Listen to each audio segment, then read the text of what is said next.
अब बताइए सर, आपका नाम क्या है? मेरा नाम है ब्रह्मदत्त जी जी। गौड़। और जो आपके लड़के हैं जो मार दिए गए हैं, उनका नाम क्या है? विख्यात गौड़। निक्षात गौड़। अच्छा, और सर अपना पूरा पता बताइएगा। B 274 GD colony, Mayur Vihar, phase 3। जी जी जी। अच्छा, तो आपके पास कोई फोन आया है इसके बाद किसी पत्रकार का या और किसी का? हाँ, आया तो है कि एक दो का, लेकिन अच्छा अभी तो थोड़ी लॉकडाउन की समस्या बता रहे हैं, या और चीज में बिजी होंगे, हो सकता है। अच्छा, और कोई फोन आया है आपके पास? नहीं, में कुछ लोगों ने, कुछ नेताओं ने शायद कुछ नाम बदल के, वैसे बदल के सहानुभूति दिखाई है, समझे? जी। बाकी वैसा नहीं कोई। अच्छा, किसी ने आपके लिए धमकी फमकी तो नहीं दी है? हाँ, वो एक आदमी बता रहा था, एक आदमी ने दी थी, उसको मैंने नंबर दे दिया, 100 नंबर पुलिस को। 100 नंबर को? अच्छा, क्या कह रहा था आपके लिए, आपसे? कह रहा था ड्रामे मत देखा, ज्यादा ड्रामे करे कर रखे तूने। मैं बोला धमकी दे रहा, क्या बोला कुछ भी समझ ले। जी। मैंने कहा भैया सामने आ सकते हो क्या? बोले आ जाना कचहरी में। मैं कौन सी कचहरी में हूँ, बस फोन काट दिया। अच्छा अच्छा। ओम। सभी को साथियों को नमस्कार। आदरणीय साथियों, आपको मैं ऐसी जानकारी देना चाहता हूँ, ऐसी जानकारी से अवगत कराना चाहता हूँ जिसको हमारी दिल्ली की जनता नहीं जानती। साथियों, मेरा बेटा 17 तारीख में प्रातः 4 बजे उसकी ऐसी हालत हो गई ज़्यादा ख़राब कि मैं उसे लेकर के लाल बहादुर शास्त्री हॉस्पिटल में गया। उसे सांस लेने में बहुत बड़ी दिक्कत थी, उसका ऑक्सीजन लेवल बहुत डाउन था। लाल बहादुर शास्त्री हॉस्पिटल में ले जाने के बाद डॉक्टर ने चेक किया तो 20-25% ही उसके ऑक्सीजन जा रही थी। लेकिन उनकी काफ़ी प्रयास के बाद ऑक्सीजन लेवल 50 तक उन्होंने पहुंचा दिया। 50 तक पहुंचाने के बाद वो कहने लगे सारी व्यवस्था हमारे पास नहीं है, हम आपको गुरु तेग बहादुर हॉस्पिटल में रेफ़र कर देते हैं और वहाँ से एक एम्बुलेंस बुला देते हैं। तो आदरणीय साथियों, उन्होंने वहाँ से फ़ोन करके एक एम्बुलेंस बुला ली, सिलेंडर लगा करके ऑक्सीजन का हम उस पेशेंट को गुरु तेग बहादुर हॉस्पिटल ले गए। काफ़ी मिन्नतें करने के बाद तो उसको दाखिल किया गया, लेकिन दाखिल करने के बाद उसे इमरजेंसी में ले गए। इमरजेंसी में ले जाने के बाद वहाँ पता नहीं कहाँ से एक डॉक्टर आया और बड़ा ही बदतमीज डॉक्टर था, जाते उसने मेरे बेटे की ऑक्सीजन हटा दी।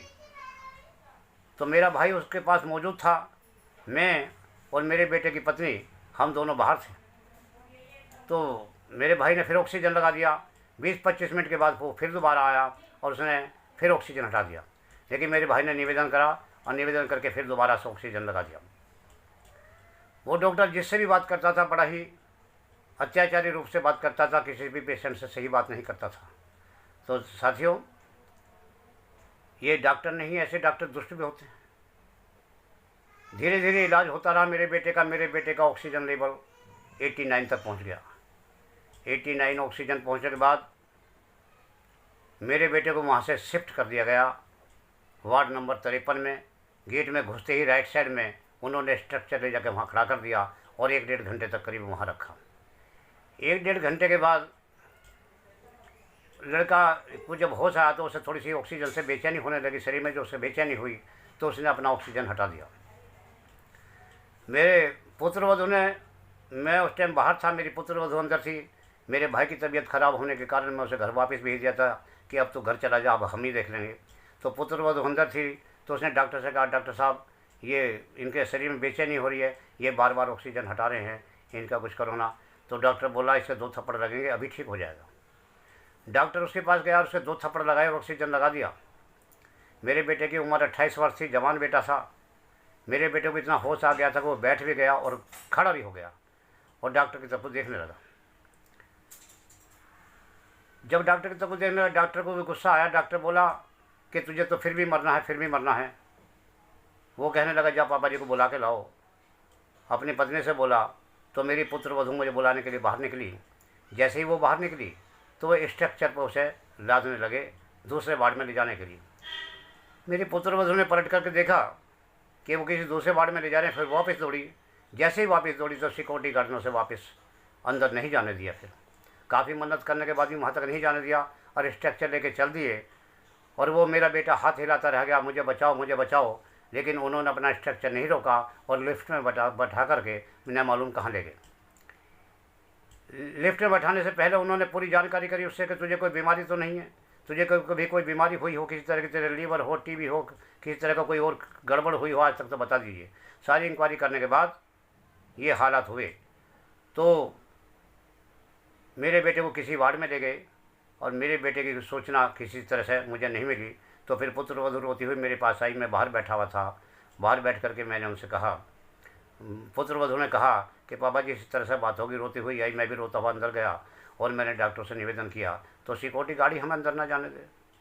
तो गार्ड को बोला कि भैया आप चले जाइए, आपका बेटा जो है आपको मिलेगा नहीं अब, क्योंकि हम वार्ड में किसी को जाने नहीं देते और आपका बेटा ठीक हो जाएगा, इसी को चिंता करने की ज़रूरत नहीं है। मैं कि भाई उसके तो कपड़े भी लैट्रिन में सन गए थे, उसने कुछ खाया भी नहीं था, वो बार बार ऑक्सीजन हटा रहा था। बोला ये सारा काम हमारा है, आपका काम नहीं है, इसको हम देखेंगे, आपका कोई काम नहीं है इसमें।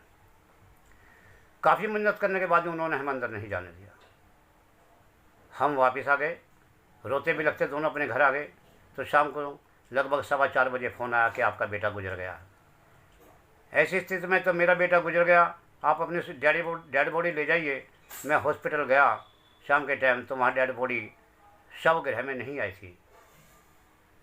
तो मैं वापस चला आया, अगले दिन फिर गया। जाने के बाद मुझे डेड बॉडी मिली।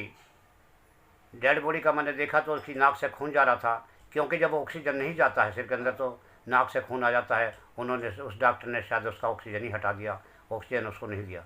मेरा बेटा जो अपने पैरों के ऊपर खड़ा हो सकता है, जो बात कर सकता है, जो बोल सकता है, उसकी हालत 3 घंटे के अंदर कैसे होगी। तो मैं ये निवेदन करूँगा, पता नहीं हॉस्पिटल के अंदर कौन सा घोटाला चल रहा है, क्या चल रहा है, ये उनके अंग तो कहीं तस्करी नहीं कर रहे हैं। मैं सरकार से निवेदन करूँगा, मैं जनता से निवेदन करूँगा कि मेरी वीडियो को ज़्यादा से ज़्यादा पोस्ट किया जाए और इनका पर्दाफाश किया जाए। मैं मीडिया से भी निवेदन करूँगा कि इनका पूरी इंक्वायरी की जाए। मैं पुलिस से भी निवेदन करूँगा, क्योंकि वहाँ हॉस्पिटल में ना तो कोई पुलिस जाती है, ना कोई अधिकारी जाता है सरकार का, कोई जाता नहीं। डॉक्टर अपनी मनमर्जी कर रहे हैं। कई डॉक्टर ऐसे हैं जो इसमें मामले में संलिप्त हैं और ये इन लोगों ने बहुत ही अत्याचार किया हुआ है। मैं फिर हाथ जोड़ कर विनती करता हूँ कि मेरी वीडियो को ज़्यादा से ज़्यादा पोस्ट किया जाए। मेरी उम्र 67 वर्ष है। मेरा एक ही बेटा था जिसकी उम्र 28 वर्ष थी। उसकी एक माँ है, उसकी एक पत्नी है, उसके छोटे छोटे 2 बच्चे हैं, एक 1.25 वर्ष का और एक 3.25 वर्ष की बेटी है। 1.25 वर्ष का बेटा और 3.25 वर्ष की बेटी है। मेरा बुढ़ापे का सहारा वही था। मैं निवेदन करूँगा कि उस डॉक्टर का मुझे पता चलना चाहिए, वो डॉक्टर कौन था, वो डॉक्टर ड्यूटी पे ही था या कोई बाहर का व्यक्ति था। इस बात की भी मुझे जानकारी पूरी मिलनी चाहिए। धन्यवाद। ओम।